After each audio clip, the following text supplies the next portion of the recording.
Hey viewers, welcome back to our channel. Today, we're delving into a captivating term that refers to a distinctive and often pleasant smell that can be associated with food, flowers, or other substances. Let's break down this word to better understand its pronunciation. We may pronounce it as aroma, aroma,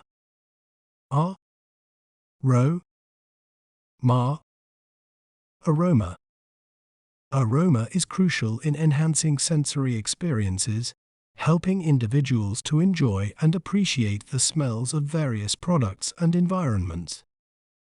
Isn't it fascinating how breaking down a word can make it clearer?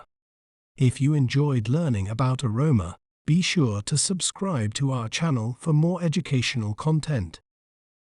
Thanks for watching. Remember, knowledge is power. See you next time.